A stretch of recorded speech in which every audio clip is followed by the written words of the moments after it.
When we sit in the presence of Siddhi Guru Granth, everything we want is at our feet. Guru Arjan Dev Ji wrote in Sukhmani Sahib.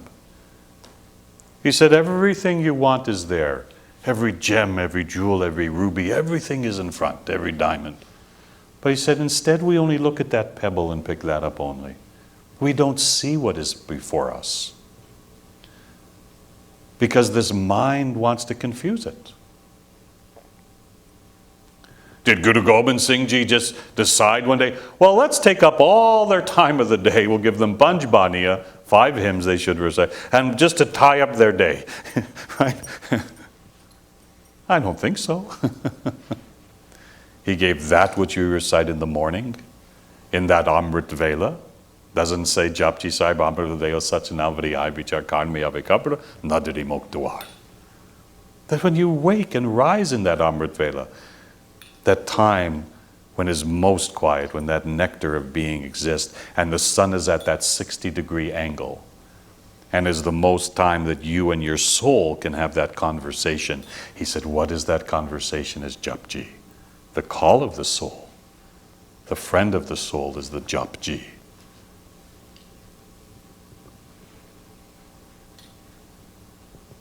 And then one has that doubt or fear of that day, Jap Sahib. Every fear will be taken. You won't have one thing you have to worry. No fear can exist to those who recite the Jap Sahib.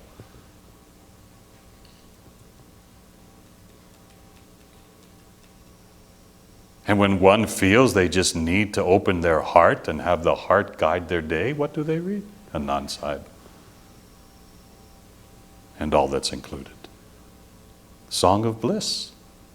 Why should be any unhappiness? And when that sun is at that 60-degree angle again between 4 and 6 p.m., because that sun is at that angle at 4 and 6 a.m., and then is that angle at 4 and 6 p.m., what happens between 4 and 6 p.m.? We all run to the corner store and buy chocolate bars, right? Between 4 and 6 p.m., that urge comes into us. What do we eat? Chocolates, cake, Slurpees, right? I know you guys. Laddu, chum chum, all those things, right? Because at that time our body is regenerating to try to carry us into the next part. That sun is coming at that angle. And goes and read the Vedas. Take care of it for you. No problem, no worry about it. It'll balance the energy of that time. Your evening will flow. And then when we end that day, to remember the graciousness of what has been gifted to us to be able to flow through that day, we do the Swela, right? To end that day. So Guru has a simple philosophy. How many hours in a day? 24. 10% of 24 is 2.4. Your minds are working. So Guru says simply, give me 2.4 hours, 10% of your day. That's all Guru is asking. 10%, 2.4 hours, you can complete everything in that devotional. And Guru says, you give me that 10%, I'll make sure your other 90% is looked after. Don't worry about it. Get out of my way. Let me take care of the rest for you. And you gave me that 10%, 90% is between me and God. Don't bother me. Get out of my way. So that is the consciousness we call of holding the infinite self. Because through the Guru Bani, we find a vastness within us that everything, Guru tells us, everything will be known. Every unknown becomes known. Every unseen becomes seen. Because when one vibrates that current of sound within the being, and that neutral intuitive mind is activated within us, which comes through Guru Bani, comes through Nam Simran, comes through meditation, recitation of prayer. The balance of that opens us in all the parts of us to receive those blessings which Guru tells us is already given. You don't have to chase after. The karma is when we chase after everything, thinking that will be something better than what I have. Because I'll tell you the story one day. because I have businesses, right? And one day the phone, it was a summer day and the phone wasn't ringing, right? So customers weren't phoning. And I began to freak out. I said, oh my God, payroll's coming, this has to be paid, coming the end of month, this is due, that is due. And I started to panic. Phone's not ringing, orders aren't coming, what am I going to do? Oh my God, freaking out, right? Sometimes we freak out, as long as we remember we have to freak back in, right? That's all. It's okay, we freak out sometimes. I'm aging myself. Right? So I got all worried. Oh my God, what's going to be? Oh, there's no phone. And then Guru's voice came to me and said, Harinam Singh Ji. I said, what? Can't you see I'm freaking out? And Guru said, Harinam, relax. Relax. How do I relax? Right? And Guru said, this was the message I got. He said, go for a walk, go to a movie, but get out of my way. And that day I was in a good mood, I listened. And I went for a walk. And I let go of that fear, that doubt that I wouldn't be taken care of. My Guru says everything is taken care of, right? Everything is looked after. Read that day in the City Guru Granth, the Guru actually said, all your bills are paid by me. Don't worry about anything. It's actually written. But we don't believe it to be true. We doubt it because we doubt that which is inside of ourselves. Remember I started with that? That we doubt what is inside of ourselves. So that day I relaxed. I said, okay, you win. And I let go of the fear in me that I wouldn't be taken care of. And reality and truth is, from that day to this day, that phone has not stopped ringing. Sometimes I say, oh my God, you're ringing too much. But what is too much? Because I got myself out of the way. This mind of mine got out of the way of the doubt to let Guru inside to serve that. Guru is there to serve those parts of us. That's Guru's seva to us. Our seva is our devotion. And what is devotion? Devotion is a divine ocean. It's huge, it's vast. There's no limit to it. And we become unlimited in that potential to reach that which is inside of each of us. Guru tells us every human being is born with a uniqueness, a talent, an individuality. What does the mind think? The mind says, when we were born, before we came out into this world delivered, did we have a meeting with God? And say, God, I want to be about 6'2". I'd like maybe little sandy hair, ears I don't want too big. Can you make my nose? I don't want that hook in it. And, I'd like to, did we make that? Did we write that like we were ordering a sandwich? Did we put an order in what we should come out as? Oh, and please, I'd like to be born in probably New York, but if not New York, maybe Delhi. No. We didn't make that choice. The Atma, the soul, made the choice. It wasn't us. Where we should be born, what we should be birthed through, what mother we should have.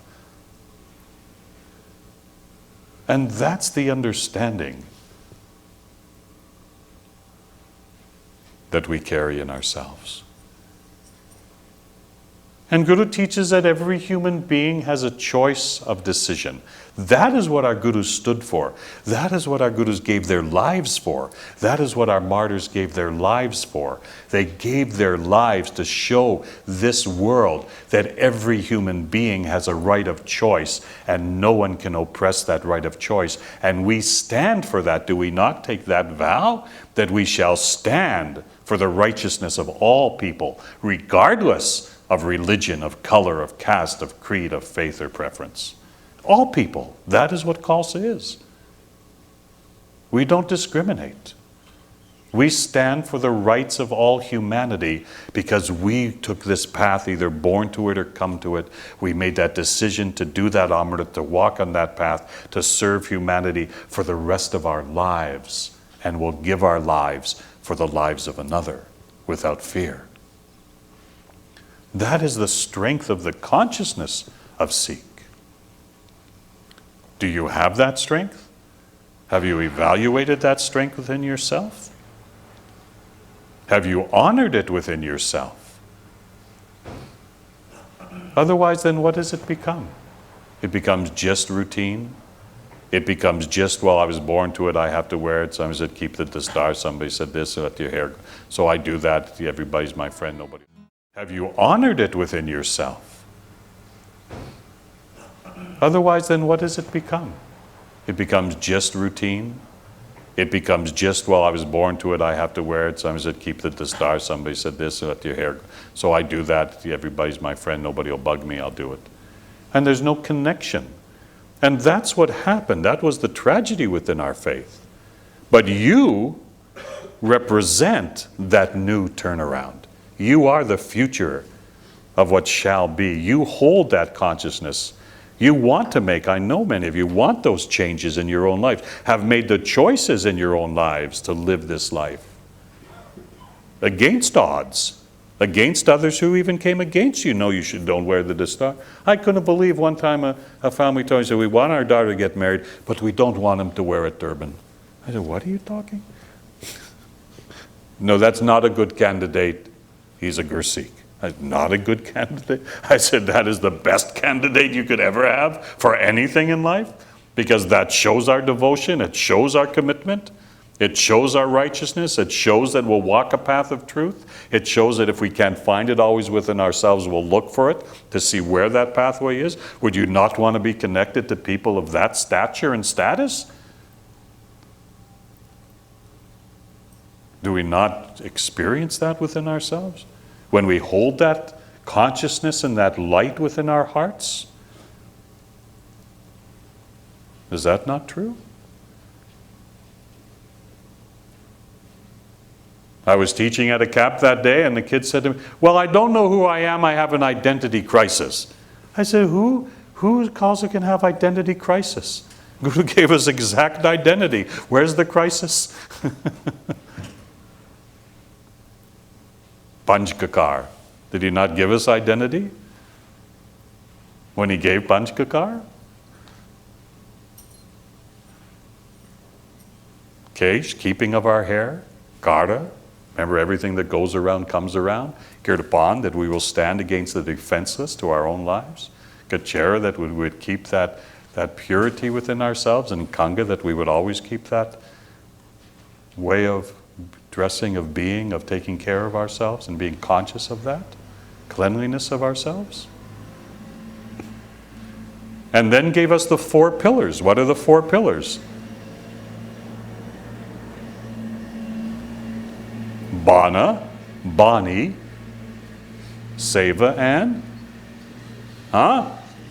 I can't hear, I'm sorry, there's a noise outside, Simran, Bana. Bana. Bana is that which is outside of ourselves. Bana is that distinctive way of dressing, of appearing. And that's external to us. So that people will see who we are. In this Kali Yuga, in this darker age, people will come to you and they'll want to come. They'll come to you. Are you a Khalsa? You say, yeah. Will you help me? And you give them, reach in your pocket, you'll give them a card, here, call my office. No, now. Time is coming. I was shopping in a grocery store, and I went there, just shopping, I should do something, and then I'm walking out to my car with the bags, and this lady comes to me. Jumps out a Canadian. Are you Mr. Khalsa? Are you that Khalsa? I said, yeah. I need help.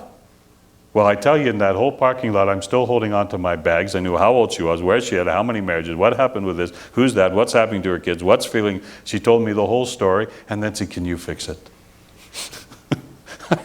I'm not a miracle. I'm just a humble man. I devoted to my guru. No, you have to. I heard that Khalsa fixes everything.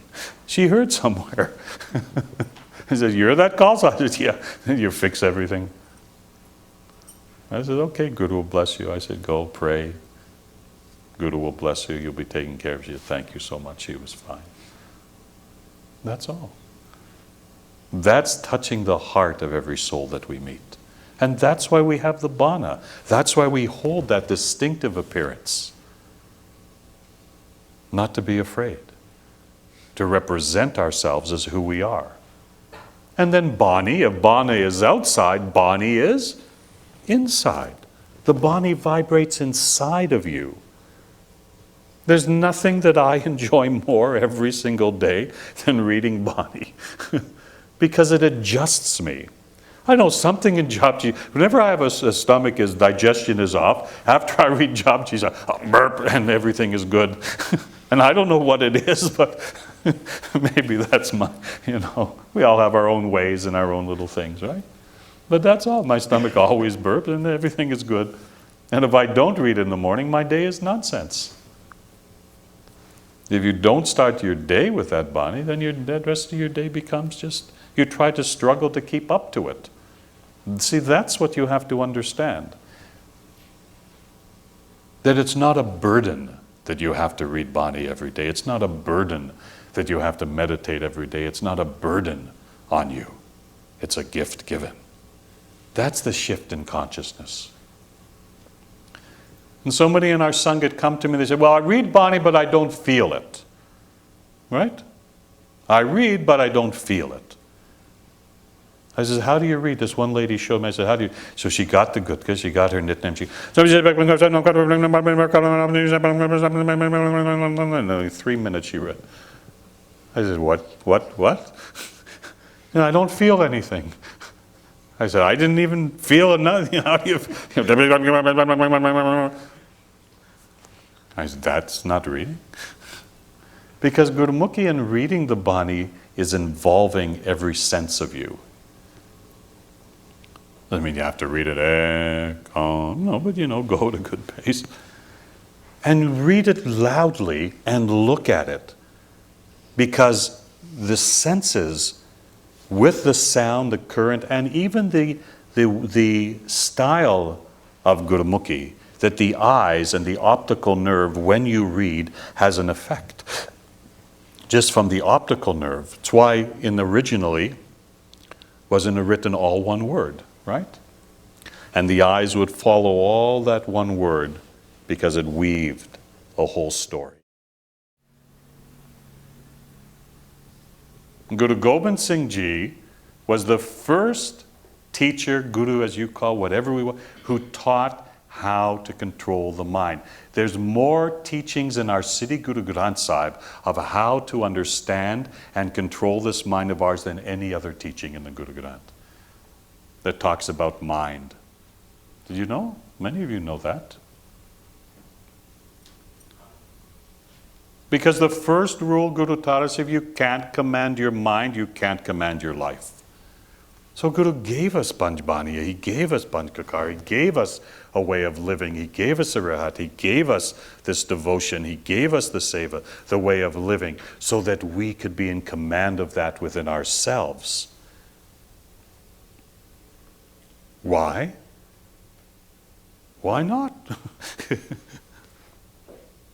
Because Guru Nanak Dev Ji began that process within us to understand that this is a way of living, not some empty ritual. We've kind of taken it in other degrees, that's happened, but again, you're the ones that are going to purify it.